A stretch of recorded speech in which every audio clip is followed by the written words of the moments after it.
លោកអ្នកជាទីមេត្រីកងទ័ពអង្គការ NATO រាប់ម៉ឺននាក់កំពុងធ្វើដំណើរទៅកាន់អ៊ុយក្រែនខណៈរុស្ស៊ីបាញ់កាំភ្លើងធំនៅព្រំដែនអ៊ុយក្រែនក្រាំងស្ថានភាពប្រកាសសន្នមកជិតដល់ហើយសង្គ្រាមលោកលើកទី3កាន់តែខិតមកជិតមែនទែនហើយនៅព្រំដែនអ៊ុយក្រែនជាប់រុស្ស៊ីបានផ្គុំកម្លាំងក្រុមអ្នកប្រយុទ្ធរត់ក្រោះ1000គ្រឿងកងទ័ពយ៉ាងសម្បើមនិងក្រុមអ្នកវិប្រហាកំភ្លើងធំបាញ់ក្រាំងនៅព្រំដែនអ៊ុយក្រែនកងទ័ពរុស្ស៊ីកំពុងធ្វើដំណើររំកិលទៅព្រំដែនអ៊ុយក្រែនកាន់តែគៀបមែនទែនហើយនៅពេលដែលការឈ្លានពានរបស់រុស្ស៊ីលើអ៊ុយក្រែនកាន់តែខិតជិតមកដល់សហរដ្ឋអាមេរិកបានប្រកាសថាបើសិនជារុស្ស៊ីបើកការវិប្រហាឈ្លានពានលើអ៊ុយក្រែនប្រទេសនេះនឹងជួបវិបត្តិធ្ងន់ធ្ងរពីការឈ្លានពាននោះសហរដ្ឋអាមេរិកត្រៀមបញ្ជូនគ្រឿងសព្វាវុធទៅឲ្យអ៊ុយក្រែនហើយត្រៀមបញ្ជូនកងទ័ពទៅកាន់ព្រំដែនរុស្ស៊ីបើសិនជាការឈ្លានពានប្រព្រឹត្តទៅតាមការគ្រោងទុករបស់រុស្ស៊ីសារព័ត៌មាន Reuters ចេញផ្សាយនៅថ្ងៃទី15ធ្នូនេះថាចំពេលដែលស្ថានភាពកំពុងបន្តតានតឹងកាន់តែខ្លាំងនេះសភាអ៊ុយក្រែនបានអនុម័តកាលពីថ្ងៃអង្គារនៅពង្រៀងច្បាប់ថ្មីមួយដែលអនុញ្ញាតឲ្យកងទ័ពបរទេសចូលរួមនៅក្នុងលំហាត់សមយុទ្ធលើទឹកដីរបស់ខ្លួនបានចាប់ពីឆ្នាំ2022ខាងមុខនេះតទៅដែលពង្រៀងច្បាប់នេះកាន់តែធ្វើឲ្យរុស្ស៊ីផ្ទុះកំហឹងកាន់តែខ្លាំងអ៊ុយក្រែនដែលមិនមែនជាសមាជិកអង្គការ NATO បានបង្កើនកិច្ចសហប្រតិបត្តិការយោធាជាមួយបណ្ដាប្រទេសលោកខាងលិចចំពេលមានការកើនឡើងនៃសកម្មភាពអារីភាពដោយរុស្ស៊ីនិងតំណាងរបស់ខ្លួនដែលបានបង្កើនហានិភ័យនៃសង្គ្រាមបើកចំហរវាងប្រទេសជិតខាងទាំងពីរទីក្រុងខៀវបានចោទប្រកាន់ទីក្រុងមូស្គូពីការដាក់ពង្រាយកងទ័ពប្រហែល 90000 នាក់នៅតាមព្រំដែនដែលខិតមកជិតមិនដល់40គីឡូម៉ែត្រផងទីក្រុងមូស្គូនិយាយថា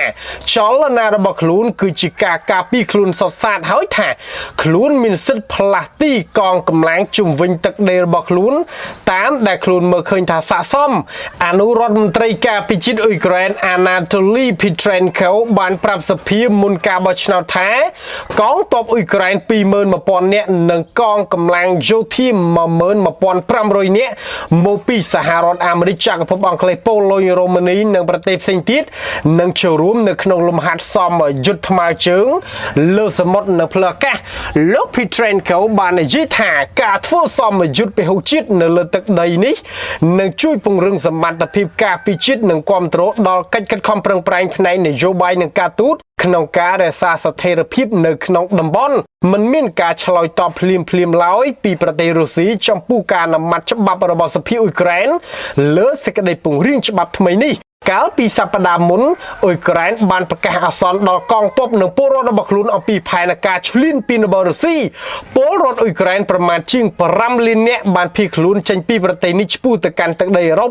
នៅពេលដែលការឈ្លានពានរបស់រុស្ស៊ីកាន់តែខិតជិតមកដល់ក្រោមផែនការឈ្លានពានរបស់រុស្ស៊ីនេះរដ្ឋមន្ត្រីការពារជាតិអ៊ុយក្រែនបានប្រាប់ថាអ៊ុយក្រែនសុខចិត្តស្លាប់ដើម្បីជាតិមិនថាអាវុធនុយក្លេអ៊ែររបស់រុស្ស៊ីខ្លាំងប៉ុណ្ណានោះទេកងទ័ពអ៊ុយក្រែនកំពុងត្រៀមខ្លួនបានយ៉ាងល្អសម្រាប់ការប្រយុទ្ធជាមួយរុស្ស៊ីបើសិនជាកងទ័ពរុស្ស៊ីឈ្លានពានមកលើខ្លួនអ៊ុយក្រែនប្រកាសថាពេលណាដែលរុស្ស៊ីឈ្លានពានលើខ្លួនសូមកុំភ្លេចយកក្តារមឈូសមកជាមួយផងលោកអ្នកជាទីមេត្រីរុស្ស៊ីគម្រាមដាក់ពង្រាយនុយក្លេអ៊ែរទៅកាន់អឺរ៉ុបនៅពេលដែលសង្គ្រាមអ៊ុយក្រែនត្រៀមចាប់ផ្ដើមនៅខែក្រោយស្ថានភាពអ៊ុយក្រែនត្រូវបានរុស្ស៊ីព្រមមានពីការវិលត្រឡប់ទៅរកវិបត្តិមីស៊ីលគួយបាសាជាថ្មីសហរដ្ឋអាមេរិកបានប្រកាសគាំទ្រអ៊ុយក្រែនតាមរយៈការបញ្ជូនគ្រឿងសព្វាវុធទៅជួយប្រទេសនេះហើយដាក់ពង្រាយកងទ័ពទៅកាន់ព្រំដែនរុស្ស៊ីជាការឆ្លើយតបរុស្ស៊ីគម្រាមដាក់ពង្រាយអាវុធនុយក្លេអ៊ែរទៅកាន់អឺរ៉ុបសារព័ត៌មាន The Sun ចេញផ្សាយនៅថ្ងៃទី15ធ្នូថារុស្ស៊ីបានគម្រាមដាក់ពង្រាយគ្រាប់មីស៊ីលរយៈចម្ងាយមធ្យមទៅកាន់អឺរ៉ុបជុំវិញស្ថានភាពអ៊ុយក្រែនដែលកំពុងតានតឹងការព្រមាននេះធ្វើឡើងចេញពីបបោមាត់រដ្ឋមន្ត្រីការបរទេសរុស្ស៊ីនៅពេលដែលមានការភ័យខ្លាចពីការឈ្លានពានរបស់រុស្ស៊ីលើអ៊ុយក្រែនបន្ទាប់ពីសហរដ្ឋអាមេរិកបានប្រាប់ថារុស្ស៊ីមានកងទ័ពប្រមាណ 175,000 នាក់នៅព្រំដែន លោករដ្ឋមន្ត្រីការបរទេសរុស្ស៊ីសេហ្គេរីយ៉ាបខេវបានគម្រាមសារមើលឡើងវិញនៅការដាក់ពង្រាយគ្រាប់មីស៊ីលរយៈចម្ងាយមិនជុំដែលត្រូវបានដាក់ពង្រាយដោយភាគីទាំងសងខាងនៅក្នុងសង្គ្រាមត្រជាក់នៅដើមទសវត្សរ៍ឆ្នាំ1980ថ្លែងទៅកាន់សារព័ត៌មាន RIA Novosti ដែលគ្រប់គ្រងដោយរដ្ឋលោកបានព្រមានថានឹងមានការប្រជុំមុខដាក់គ្នានេះនឹងជាជំហានបន្ទាប់ហើយអាវុធដែលត្រូវបានហាមឃាត់ពីមុននឹងលេចឡើងពីខាងយើងលោកបន្តទៀតថាពួកគេមិនមានទេឥឡូវនេះយើងមានការផ្អាកជាឯកតោភាគីនៅពេលដែលពួកគេត្រូវបានដាក់ពង្រាយជាលើកដំបូងកម្មជ្រួចនេះបាននាំទីក្រុងនានានៅទ្វីបអឺរ៉ុបចូលទៅកាន់កម្រិតវិប្រហាកាន់តែជិតដោយបន្ថែមទំហំដ៏គួរភ័យខ្លាចបន្ថែមទៀតដល់ការប្រណាំងប្រជែងអាវុធនុយក្លេអ៊ែរប៉ុន្តែសន្ធិសញ្ញាប្រវត្តិសាស្ត្រមួយដែលបានចុះហត្ថលេខារវាងមេដឹកនាំសូវៀតលោក Mikhail Gorbachev និងប្រធានាធិបតីសហរដ្ឋអាមេរិកលោក Ronald Reagan នៅទីបំផុតបានឃើញភាគីទាំងពីរបានកំទេចមីស៊ីលទាំងនោះជិត 2700 គ្រាប់សហរដ្ឋអាមេរិកបានដកខ្លួនចេញពីកតិកាសញ្ញានេះក្នុងឆ្នាំ2019បន្ទាប់ពីបានត្អូញត្អែអស់រយៈពេលជាច្រើនឆ្នាំពីការរំលោភលើការចោទប្រកាន់ជំវិញការអភិវឌ្ឍរបស់រុស្ស៊ី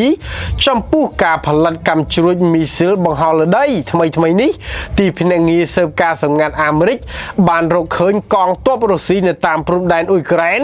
ខណៈដែលមានការភ័យខ្លាចពីការលុកលុយដ៏មានសក្តានុពលនៅដើមឆ្នាំ2022ដែលកំពុងកើនឡើងភាពតានតឹងកើនឡើងខ្លាំងបានជំរុញឲ្យក្រុម G7 នៃបណ្ដាប្រទេសលោកខាងលិចដែលជួបប្រជុំគ្នានៅក្នុងទីក្រុង Liverpool ដើម្បីចេញសេចក្តីព្រមានដល់រុស្ស៊ីក្រុមនេះបាននិយាយនៅក្នុងសេចក្តីថ្លែងការណ៍ថារុស្ស៊ីមិនគួរមានការងឿងឆ្ងល់ទេថាការឈ្លានពានដោយកម្លាំងយោធាបន្ថែមទៀតប្រឆាំងនឹងអ៊ុយក្រែននឹងមានផលវិបាកធ្ងន់ធ្ងរនិងត្រូវចំណាយយ៉ាងខ្លាំងក្លាក្នុងការឆ្លើយតបយើងបញ្ជាក់ជាថ្មីនៅការបដិញ្ញារបស់យើងចំពោះអធិបតេយ្យភាព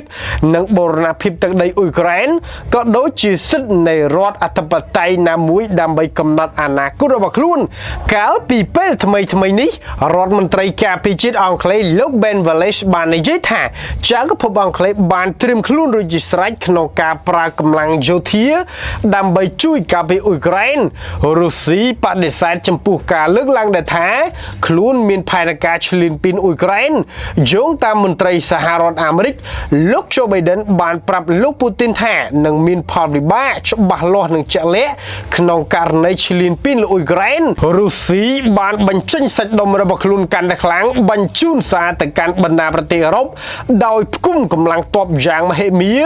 និងរថក្រោះ1000គ្រឿងបាញ់ផ្ទក់នៅព្រំដែនអ៊ុយក្រែនក្រាំងនៅថ្ងៃទី14ធ្នូ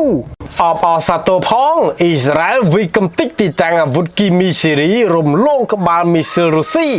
សារព័ត៌មាន Washington Post ក៏ចុះហើយកាសែត The Times of Israel ក៏ចុះផ្សាយនៅថ្ងៃទី15ធ្នូនេះថា